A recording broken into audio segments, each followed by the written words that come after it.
Dude, Yo. we're about to shoot. Oh, that's cool. Where's your where's the laptop? I decided to modernize and mobilize and that kind of thing. What's going on? Because now I feel like I'm in a container and you don't have your laptop. What's going on here? Oh, and by the way, do you at least have the question of the week for the show on there? Why are you wailing on me? And why do you have a whale on your t-shirt? This is not just any whale, okay? This is the Docker logo, which is a picture of a whale. Okay. So Really? yeah. Okay. So I mean, do you even know what Docker is? I actually have a rough idea. So it's a container, but do you know like what it does? No, but I'm sure we'll get that into the episode. Okay, but don't worry. Sorry, hello guys, and welcome back to the show. As you can see, we are in a container, and we are going to discuss this specifically today around containers and Docker. And hopefully Othelo has got the question of the week. But before he's got that, why does your shirt say no internet? Well, since we're talking about... Is that because you don't have a laptop, or what's going on? The youth of today. No, it's because with containers, if one of them goes down, the others will still be up and running.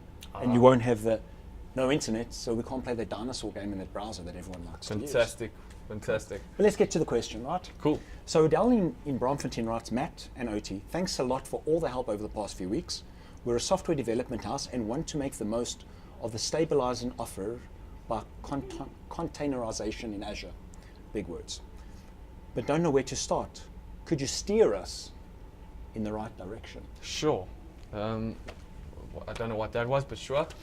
We can definitely do that. So I think for our channel, I think let's maybe just quickly chat about containers. Cool. What a container is. So a container is essentially a lightweight piece of software that has all the system tools that you need to run an application for your coding. It's got other coding that you could use. It's got all the tools that you need to package and deploy your application.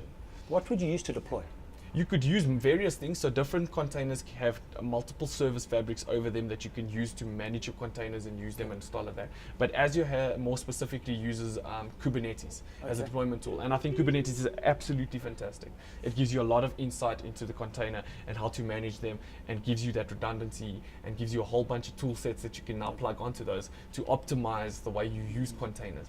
But I mean, like today, I mean, Docker is a primary container that has been used before Azure. Essentially, Docker created the industry standard for container services. And according to Docker, there's more than 3.5 million applications deployed in Docker containers.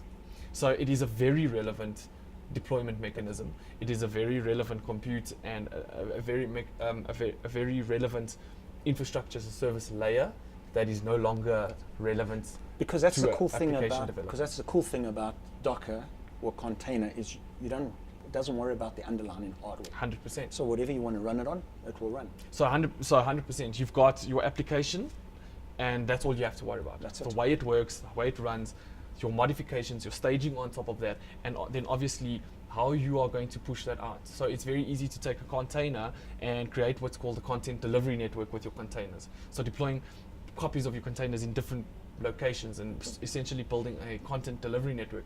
So users in a certain location will leverage off the closest copy of the application in the container in that region. So Kubernetes helps you sort of manage all of that together. And I think the cool thing is your experience, doesn't matter what region you're in, is going to be exactly the same. Yeah. And guys will actually like that. And also just on that, just looking at what Azure is, it's not just Windows, Microsoft stuff.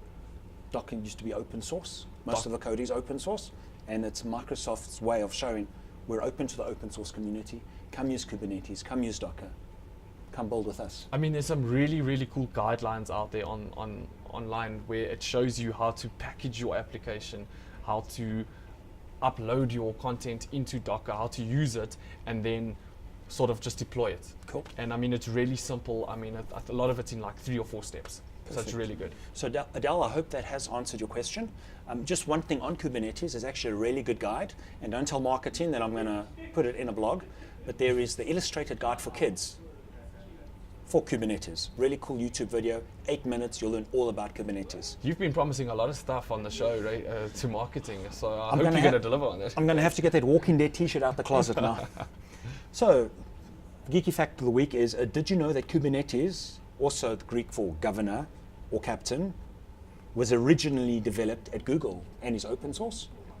And that, interestingly enough, the Kubernetes predecessors at Google were called Borg and Omega. Those are powerful names. They're really cool.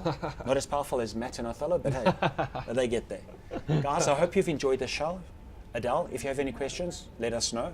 And guys, don't forget to subscribe.